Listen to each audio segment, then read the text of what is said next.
તો જય માતાજી મિત્રો, આજે અમારી મગફળીઓ કઢાવવાની તો ચાલો તમને બતાવીએ મગફળીઓ કેવી રીતે કાઢવી.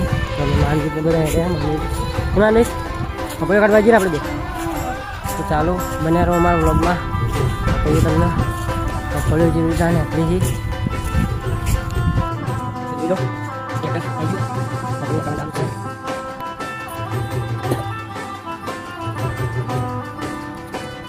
તો જોઈ લો ભાઈ મગફળી ચાલુ છે. ટ્રેક્ટર આવી ગયું છે.